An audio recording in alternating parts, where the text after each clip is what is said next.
Olá, boa tarde a todos. Bom, vamos aqui para a nossa última aula antes da prova, não é? Vamos falar um pouquinho sobre tração.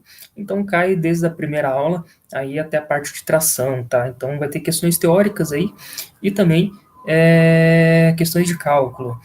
A prova vai ter duração de 2 horas, vou disponibilizar no AVA às 7 da noite e até às 9 da noite vocês devem me enviar a resolução escaneada em PDF, logicamente, num arquivo único aí, por e-mail para o paulo.paris@unifaciar.edu.br. Vou deixar ali até 9h05, mais ou menos, para vocês terem tempo de escanear, organizar e tudo mais. 9h30, 9h10, 9h05, 9h10, tá bom vocês me entregarem aí a prova, beleza? O trabalho também já está disponibilizado no AVA aí, e vocês têm até no próximo domingo, né? Não nesse, para fazer a resolução e me enviar, tá? Como eu postei um pouquinho tarde, na quinta-feira, né? Eu vou dar um tempinho um pouquinho a mais aí para vocês realizarem esse trabalho. Então, acho que vocês indo bem nesse trabalho aí, vocês vão ter uma boa base para a prova. A única coisa é que vai ser uma prova bem extensa, tá? Então, já estejam bem preparados. Não chegue lá falando, não vou estudar porque tem consulta, porque vai ser uma prova bem extensa, tá? Vai ter bastante questões aí, questões extensas de cálculo.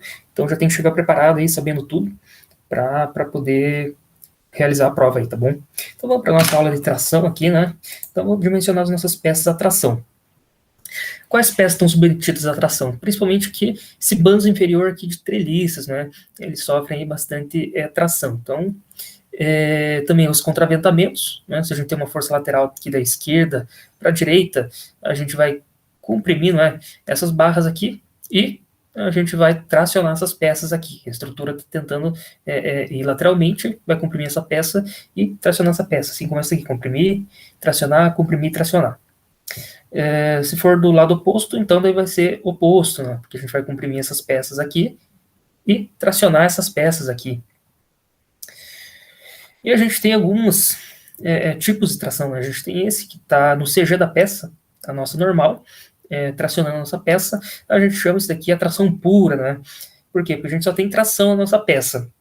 Daí a gente também tem esse caso aqui, onde a gente tem uma tração, uma flexo tração, né? Porque com essa força de tração aqui deslocado, com essa excentricidade aqui, a gente tem o momento da peça. Só lembrar da resistência de materiais, né? Que o momento seria M sobre W, ou MY sobre I, a inércia, né? Aí a gente teria essa M sobre W, daí dependendo do Y, se é Y topo, Y base, e daí a gente também tem a nossa tração, que é a força sobre a área, né? A gente tem esse outro tipo aqui, onde a gente tem no centro da peça aqui a carga aplicada, mas em uma certa seção aqui, com um entalhe para fazer uma ligação aqui, não. A gente tem também flexão aqui, não, porque está deslocado do centro de gravidade. E aqui também a gente tem o que a gente chama aqui de flexo tração, né? A gente tem aí o carregamento distribuído na minha viga e a tração. Lembrando que sempre essa força de flexão aqui vai se transformar basicamente em forças normais, de compressão em cima da minha peça e tração embaixo da minha peça. Então, flexão também aí é um tipo de tração, tá? E qual que é a condição de segurança? É aquela condição básica que a gente já viu nas aulas anteriores ali, que a NBR mudou do estados da ruptura para estados limites, né? Então, a gente tem aí a força de cálculo, então as forças aí majoradas, força de cálculo, sobre uma área líquida. Provavelmente vocês estão vendo isso aí também em metálicas, área bruta e área líquida. Isso aqui é uma tensão, né? Tensão de cálculo. E essa tensão tem que ser menor ou igual a tração resistente, né? Resistente de cálculo, aí, a tração que a gente já calculou nas últimas aulas aí, né? Na resistência de projeto. Então, só lembrando como a gente acha que as forças da tração, né, a resistência à tração, a gente tem o nosso ensaio aqui do corpo de prova, onde a gente diminui a seção aqui, né, para romper exatamente aqui, faz aí a tração da peça com as garrinhas aqui, né, ela traciona essa peça e a gente pode estimar aí a nossa resistência à tração. A gente também tem algumas correlações, né, eu estou falando sempre de correlações entre os tipos de forças, os tipos de resistência, né, então a gente tem aqui, por exemplo, resistência, compressão, paralela às fibras, característica. Se a gente tem isso aqui, a gente pode achar a tração levando ela para cá, jogando ela para cá, né, multiplicando, e passa dividindo esse 0,77. Então, a tração, se a gente tiver o ensaio de compressão, só fiz o meu ensaio de compressão apenas. Quero saber a resistência de tração, vou estimar para cálculo. Então, só pegar a resistência à compressão que eu tenho e dividir por 0,77. Se eu tiver um ensaio de flexão, né, eu posso igualar o meu ensaio de flexão, a resistência à flexão é igual à resistência à tração da minha peça, que é essa correlação aqui, tá? Aqui, no último slide, também coloquei, né, os outros tipos de correlações que a gente tem. Então, FC0, isso aqui a gente já viu ali, tem ali. Se você tem uma força compressão normal às fibras, e que era uma resistência à compressão paralela às fibras, eu tenho essa correlação. Se tiver resistência a embutimento, e quero saber a compressão, também tem essa relação. Se eu tiver embutimento aqui e compressão, também aqui, né? Só que aqui é embutimento paralelo às fibras, aqui é o embutimento normal às fibras. Aqui as correlações aí de cisalhamento. Se eu fiz um ensaio lá de compressão, não é? Paralelo às fibras, consigo achar o cisalhamento paralelo às fibras. Assim, para coníferas e para dicotiledôneas, tá? Então, só para vocês terem aí para a hora da prova, vocês verem essa tabelinha aqui, tá? Segundo a NBR 7190, a segurança das peças estruturais, das estruturas de madeira aí, em relação aos estados limites últimos, não deve depender diretamente da resistência à tração normal às fibras do material. Eu já falei isso nas últimas aulas, né? Que a gente desconsidera essa tração normal às fibras. Por quê? Porque eu estou separando as fibras, então é bem baixa essa resistência, e por isso que a gente não utiliza aí para cálculo, tá? Estado limite último, porque é uma insegurança aí. Então, a gente só usa tração paralela às fibras, tá? Aqui os valores de resistências inclinadas às fibras, né? A gente pode ter uma carga aplicada paralela, né? Eu quero saber essa resistência paralela. Por exemplo, aqui nas treliças, né? A gente tem a aplicação de uma carga, por exemplo, nessa barra aqui, que é inclinada. E qual que é a resistência inclinada dessa peça aqui? A gente vai fazer esse cálculo aqui, né? A resistência paralela às fibras, vezes a resistência normal às fibras, dividido pela resistência paralela às fibras, vezes seno. O seno é o quadrado aí de alfa, o alfa que é a diagonal da barra horizontal, e a força inclinada, não é? Mais a resistência normal às fibras, vezes o cosseno ao quadrado desse alfa. Então, isso aqui é para as forças normais, né? Então, vale tanto para compressão quanto para tração. E a NBR 7190 permite ignorar a inclinação das fibras se o alfa for menor aí do que 6%, né? Como é uma inclinação muito pequena, como se fosse uma força normal mesmo.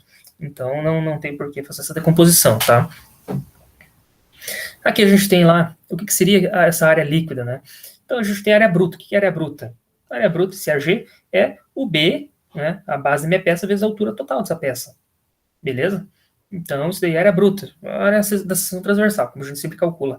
Só que acontece, onde que essa peça vai romper?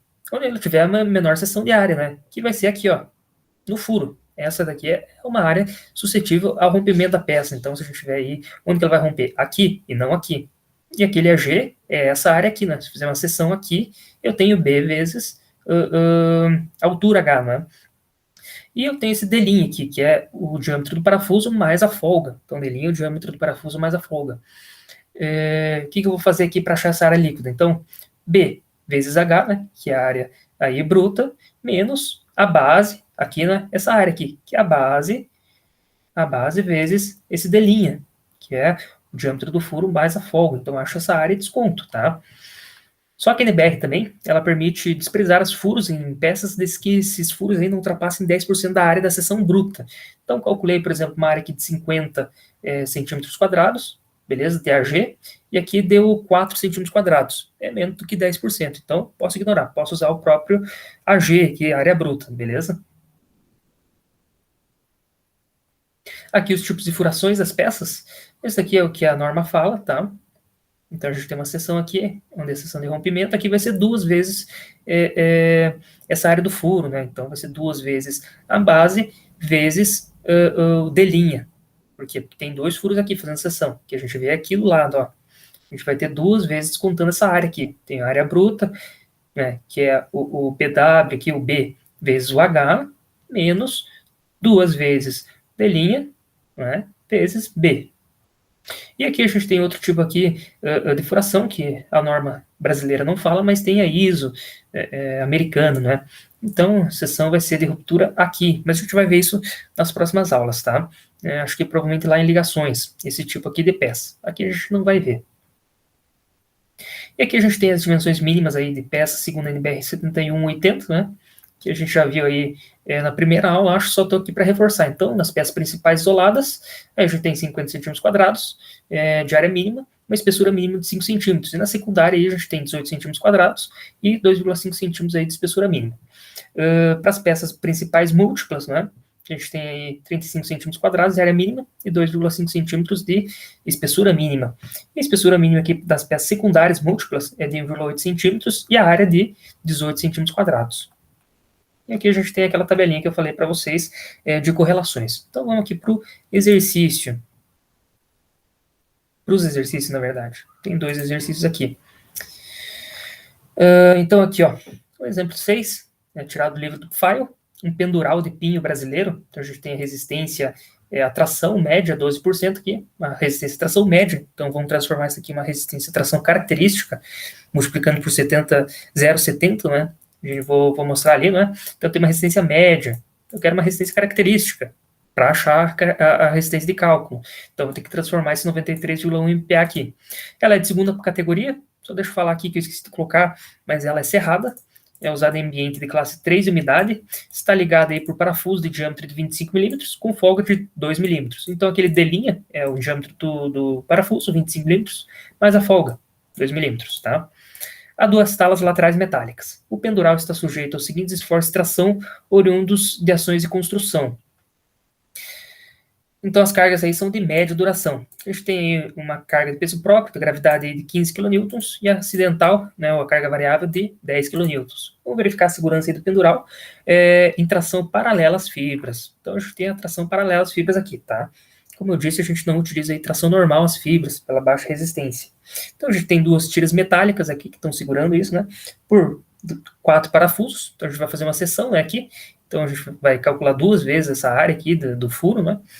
A gente tem aqui essa peça de 20 por 3,8. Então, o H dela é 20 e o B 3,8. Aqui eu tenho, olha só, a gente vai ter 2 vezes a área do furo, né? Fiz essa seção transversal aqui, ó. Então, 2 vezes a área do furo.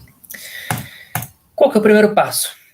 Na aula, eu calculei como sendo ações aí de pequena variabilidade. Vamos falar um pouco diferente aqui, vamos fazer com ações de grande variabilidade, tá? Por ser ações de construção. Só para vocês terem conhecimento da outra tabela. Não só ficar uma tabela só, tá? Mas eu vou falar na hora da prova, ações de longa duração, de pequena variabilidade. Tudo isso vai estar na prova, beleza?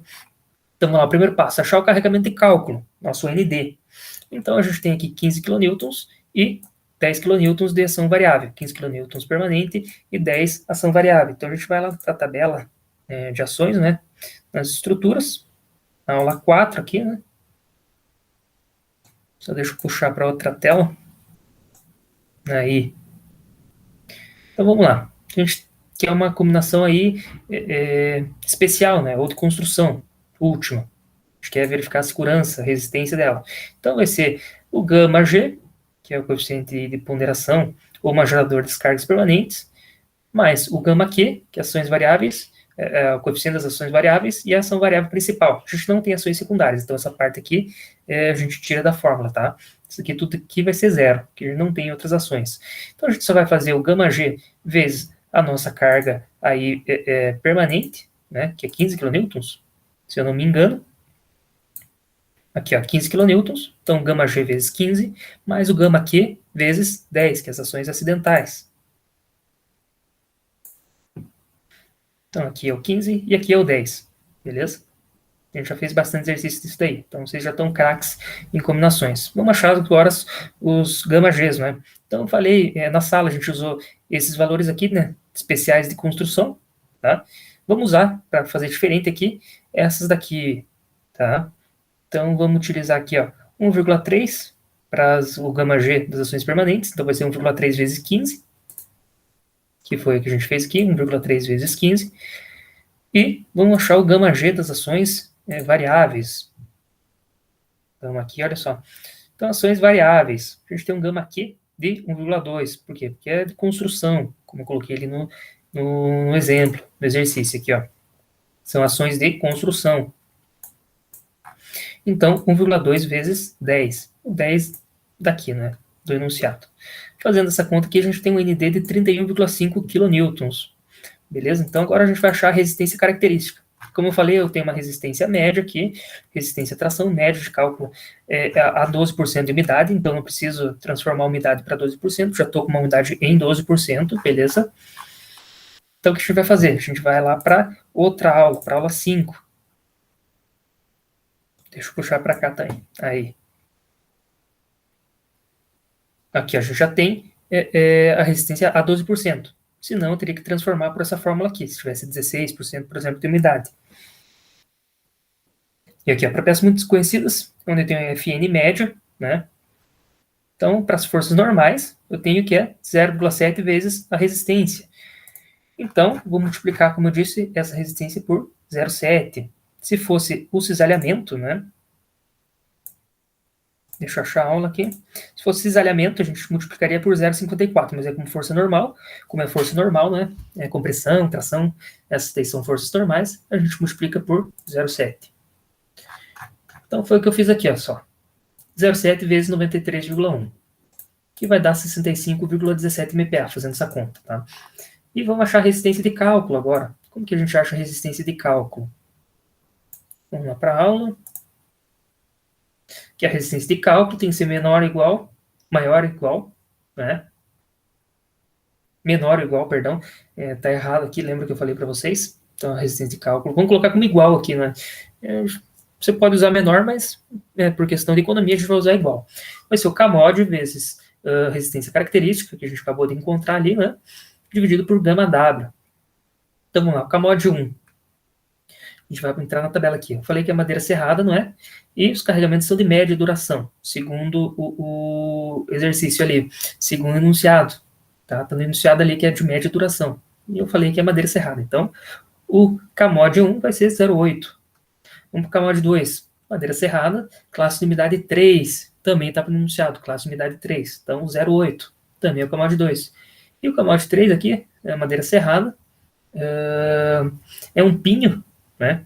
Então é uma conífera aí, de primeira e segunda categoria, tanto faz aqui, mas era de segunda categoria. Então o Kmod 3 vai ser 0,8. Então meu Kmod vai ser o quê? 0,8 vezes 0,8 vezes 0,8. Isso vai dar 0,512. Então agora a gente pode calcular aí. Então, meu Kmod, né, 0,512 vezes a resistência característica, que a gente achou aqui, né? A tração, dividido pelo gama WT, que é o gama W da tração. Que a gente vem aqui, ó, nos slides e acha o gama WT. Tração aqui, ó, gama WT, 1,8. Então, dividido por 1,8, eu acho que a resistência à tração de cálculo é 18,53 MPa. Então, a primeira parte aqui, né, esse FTD, eu já tenho, já achei. O ND, eu também já calculei, certo? Tá aqui, ó, 31,5. Então, só falta achar a nossa área líquida. Beleza? Então, como vai ser a área líquida? H vezes B, que é a minha área bruta. Então, vai ser 3,8 vezes 20. Que está aqui, ó, 3,8 vezes 20, que é a minha área bruta, dá 76 centímetros quadrados. E qual que vai ser a área do furo? Vai ser o D', que eu já tinha falado para vocês, que é o que? 25 milímetros mais 2 milímetros. O diâmetro do parafuso mais a folga, então 27 milímetros. Como a gente está fazendo centímetros, então 2,7 centímetros. Vezes o B, certo? Qual que é o B aqui? 3,8. Então vai ser os 2,7 que eu tinha falado, vezes 3,8. Como eu tenho dois furos aqui, né? Dois furos, vou multiplicar essa área por 2. Então, coloquei o 2 aqui. Isso vai dar 20,52. Se fosse até 7,6 centímetros quadrados aqui, eu poderia desconsiderar isso, como a norma fala. Mas como é maior que 7,6, perdão, 10% dessa área aqui, é maior do que 10%, então eu vou fazer. Então, minha área líquida vai ser 76 menos 20,52. Isso vai dar 55,48 centímetros quadrados. Então, AG menos o AF. Então, peguei, vou transformar aquela normal de cálculo de 31,5 kN aqui para newtons. Então, vamos multiplicar por 10 a terceira, dividido aqui por 5.548 milímetros quadrados, né? Isso daqui eu vou achar em MPa, certo? Porque newtons por milímetro quadrado é igual a MPa também, por conta da conversão de milímetros e o 10 a sexta lá do M. O M é 10 a sexta, né? E a gente tem 10 a sexta metros, então newtons por milímetro quadrado é igual a MPa, tá? E a gente pode comparar aqui com 5,67 que a gente achou.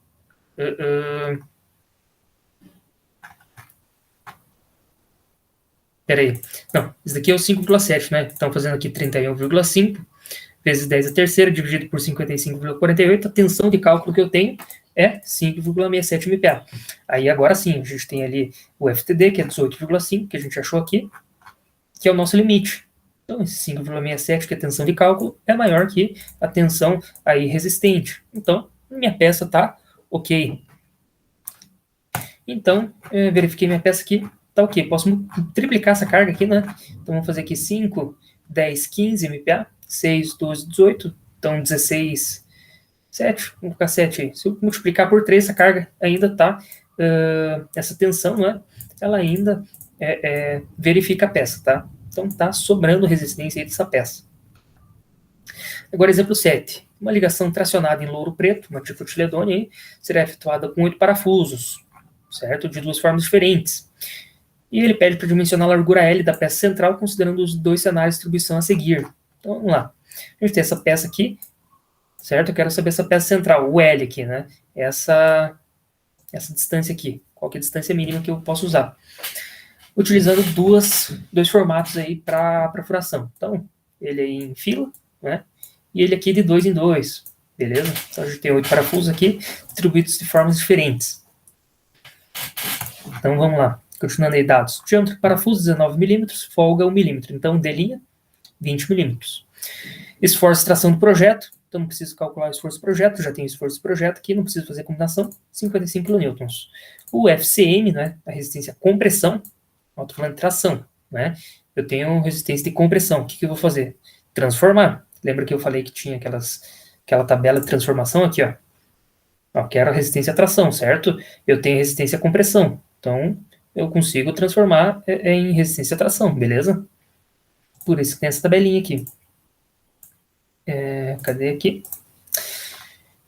É uma madeira serrada, classe de carregamento aí de longa duração, classe de umidade 2, madeira de segunda categoria. Então, vamos lá. Então, o primeiro passo é achar a resistência à tração característica, né? Tem uma resistência aí, a compressão média, né? E vou transformar ela em tração característica. Primeiro passo é transformar essa resistência à compressão média, aqui, em uma resistência à compressão característica. Beleza? Por quê? Porque na fórmula, por que eu não posso passar antes? Aqui, ó, a fórmula. Como que ela é? A resistência à compressão característica, não é resistência média aqui. Então, meu primeiro passo vai ser fazer aquele 0,7 vezes a resistência, que eu mostrei aqui, olha só. Eu tenho minha resistência média, normal aqui, né, a compressão, e eu vou achar a resistência característica, 12%. Então, multiplico por 0,7. E foi o que eu fiz aqui, ó. Então, 0,7 vezes a minha resistência e compressão de cálculo, 56,5, que vai dar 39,55 MPa. Aí agora eu posso fazer aquela correlação. Por quê? Porque tem resistência característica. Então, a gente vai lá. Ó. Então, tem a resistência e compressão característica aqui, paralela às fibras, que é de 39,55 MPa. Certo? Quero achar a resistência e tração. Vou passar dividindo aqui, olha só. Aqui eu passo a tração para cá multiplicando e passo 0,77 dividindo esse FC0. Então vai ser a resistência, a compressão ali, que a gente tinha achado 39,55 dividido por 0,77. A gente acha aqui que é 51,36 MPa. No segundo passo, achar a resistência à tração de cálculo. Então vamos achar os K-mods aí novamente, né? Então vamos lá para as tabelinhas dos K-mods. Aqui, ó. É uma madeira serrada, não é? Que eu falei. E é de longa duração, que eu também falei ali no enunciado. Então é 0,7 o K-mod 1. Qual que é o K-mod 2? Vai ser 1. Por quê? Porque é uma madeira serrada e está na classe umidade 2. Então vai ser 1. E a gente está falando de uma madeira serrada, de cotiledônia, de segunda categoria. Então o K-mod vai ser 0,8. que foi o que eu coloquei aqui, 0,7 vezes 1 vezes 0,9. Ali seria 0,8, tá? Tá errado aqui. Mas vai dar 0,56, será? 0,7 vezes 1 vezes 0,9. Não, tá certo aqui, ó, tá? É 0,56. Então aqui considere 0,8, beleza? Isso foi só um erro aqui de digitação que eu escrevi errado. Mas vamos fazer esse 0,56 que é o mod vezes a resistência de cálculo, a resistência característica, a gente achou, né? Resistência de tração característica, 51,36, dividido pelo gama WT. A gente já tinha visto aqui no outro exercício, né? Que era 1,8. A gente utilizou aqui o gama WT igual a 1,8. Fazendo essa conta aqui vai dar 15,97 MPa. Então, resistência de tração de cálculo eu já tenho. Eu já tenho a ND, que é 55 kN, aqui denunciado, e quero achar agora esse L. Então, vamos fazer as áreas aqui. O que seria a área bruta? Então, tem aqui o 115, que é o H, e o L é o meu B, certo? Então, qual que seria a área bruta? 115 vezes L, para as duas situações. Certo? Tanto para 2 parafusos quanto para um parafuso. A gente vê aqui, ó, 115 vezes L, 115 vezes L. Aí, qual que é a área do furo agora? A área do furo eu tenho que é 19 mais 1, né, que é aquele D', vezes B. Qual que é o B? É minha largura L, que eu não sei. Que foi o que eu fiz aqui. Então, os 20 milímetros, 19 mais 1, vezes o L, beleza? E aqui, para essa segunda situação. Então, fiz um corte aqui, só tem um furo. Beleza, se fizer um corte aqui, vai ser 2 furos. Então, vamos multiplicar essa área por 2, que foi o que eu fiz aqui com 2 parafusos. Vai ser 2 vezes 20 vezes L, ou seja, 40L. Aí eu calculo minha área líquida, que vai ser o AG menos os AFs, as áreas dos furos. Acho meu AN, minha área líquida. Então vai ser o 115L menos 20L. Isso vai dar 95L. E daí 115L menos 40L para essa segunda situação vai dar 75L. Ok? Então agora é só fazer a condição de segurança, que é essa daqui, ó, ND sobre AN igual a resistência de cálculo. Então a resistência de cálculo eu tenho, que é 15,97, que eu encontrei aqui. Tenho a área do furo e tenho a minha carga, que é 55 kN, já transformei por newtons aqui, né? Que aqui está em milímetros, 95 L milímetros ao quadrado, né? Aqui está em milímetros. Aí eu consigo achar o L, né? Isolando ele. Então aqui eu tenho MPa, aqui também vai ser MPa, porque é newtons por milímetro quadrado, vai ser MPa.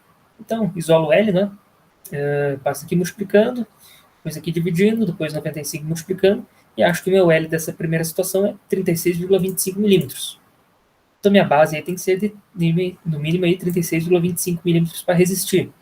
Se fosse na segunda situação com 2 parafusos, o meu L precisa de ser aí 45,92 milímetros. Então a gente vê que quanto mais furos aqui, maior precisa ser a peça. E é óbvio, né? Porque quanto mais aqui, ó, quanto mais furos tiver, mais área eu vou perder. Quanto maior a área de furo, menor minha área bruta, minha área líquida, né? Minha área bruta sempre continua a mesma, mas quanto maior a área do furo, menor a área líquida. Então eu vou precisar de mais largura de peça para compensar isso. Beleza? Então aqui 45,92 milímetros. Então, essa aí foi a nossa aula de hoje. O resumo, né, da aula que eu dei nessa terça-feira. E uma boa tarde a todos. Até a prova.